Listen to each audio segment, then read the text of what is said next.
Hi everyone. Please subscribe to the channel. I really appreciate it. Thank you.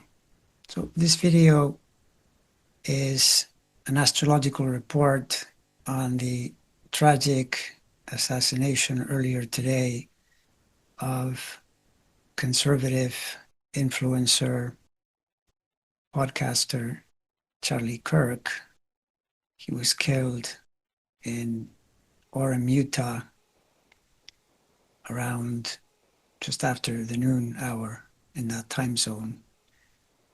And it goes without saying that I think this kind of violence is completely reprehensible.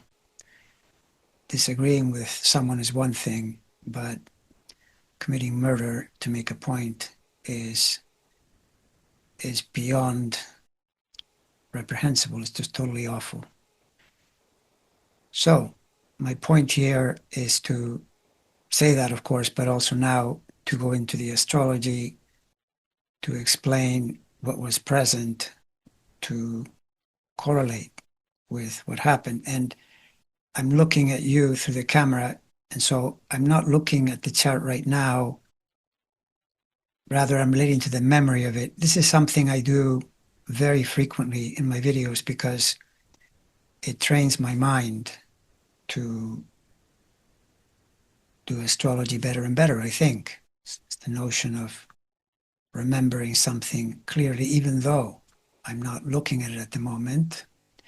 And then the illustrations you're seeing, I add later once I see the video. So in case here and there I might pause briefly, bear with me. It's because I'm trying to clarify whatever the memory is at that point. So this guy was Libra Sun, conjunct Jupiter. The moon, because I have no birth time, the moon is between early Libra, 2 or so degrees, and close to 18 degrees. And then there are some planets in Scorpio. It's got the Uranus, Neptune conjunction in Capricorn. He has Saturn in Aquarius, and he has an Eris black moon conjunction opposing into his Libra planets, and then Venus in late Virgo. The key aspect today, the most important, would be transiting Mars in his 2-year cycle, pretty much precisely over his sun degrees, within less than a degree. But Mars and violence and bullets and guns is a frequent correlation. You'll see this quite a bit in situations like this.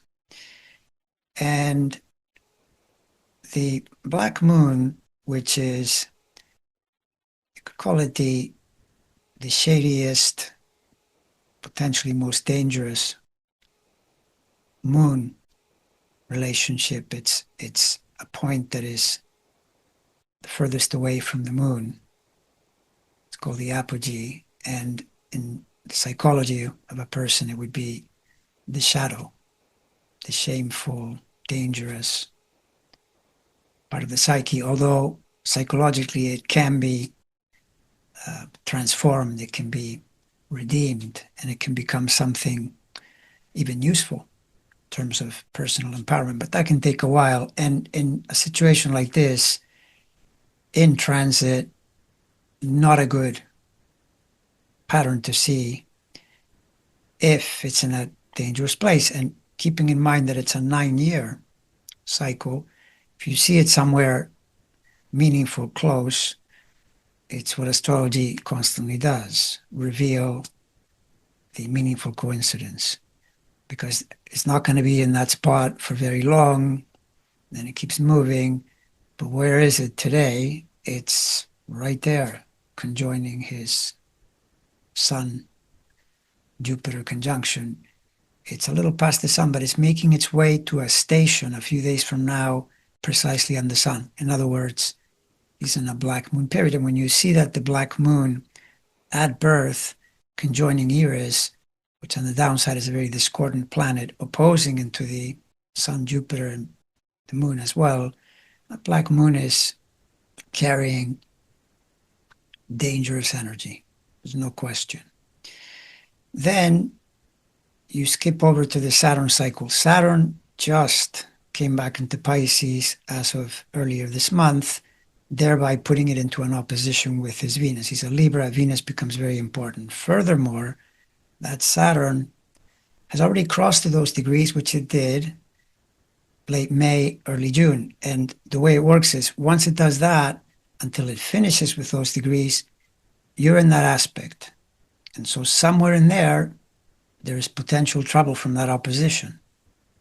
And so the fact that it's close to the Venus is one thing and is, of course, very meaningful, but he would be in there until February when it will finally leave and go into Aries for good. So the Saturn is a definite, complicated, problematic transit that he is under. The Uranus cycle, you don't see much in the transit beyond the fact that it happens to be in early Gemini, which is close to a square and a half to the natal Uranus-Neptune conjunction. That's called a sesquiquadrate. Because Uranus stationed a few days ago, it is important to realize that planet becomes very meaningful. I notice this a lot. Whenever there's an important event, the planet that is most stationary becomes a kind of ruler of the event, especially when there's only one, and that's the one. It's the one that is most stationary. But I think in this case, without having a birth time which could put it in some aspect to the ascendant or the midheaven or do something to reveal more about the Uranus, in the current situation, I wouldn't put it top of the list other than that he does have a Uranus-Neptune conjunction in Capricorn squaring his Libra planets. The Sun for sure, and potentially the Moon as well.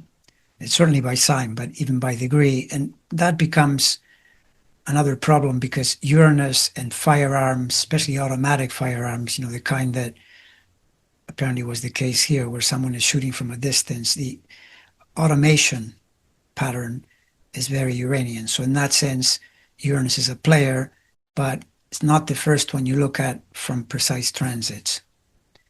However, the Saturn, certainly, and I didn't mention it, it's important, the Saturn at birth trines his Jupiter Sun. That's really good. That's a supportive, very good aspect.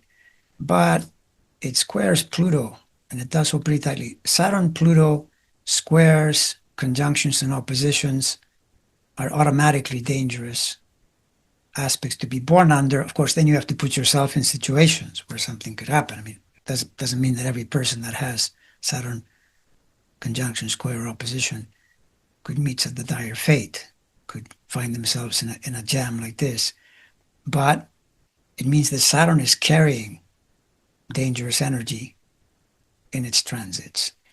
And then the final one would be the Neptune, because Neptune being still in very early Aries is close enough to also be implicated in the opposition to Venus as well. So you would count that one as well. And so there is a lot of activity for sure to reflect this event. And then the final comment that I would make in regard to the timing would be that the eclipse that is coming up, and this is something that you may have heard me say recently about how eclipses, they work at the precise point of the eclipse, but they work before and after as well. So there's a lead-up point where that eclipse is already showing up in some way, and then, assuming you're still alive, of course, it would continue afterward. This would be the psychology of learning about what just happened and working through something that then can ultimately provide growth and enrichment. But in a case like this, it's all downside, because if you look at where that Venus is, super late Virgo, that is where the solar eclipse is going to be happening September 21st. And more especially, it happens there, sun and moon. That's what a solar eclipse is.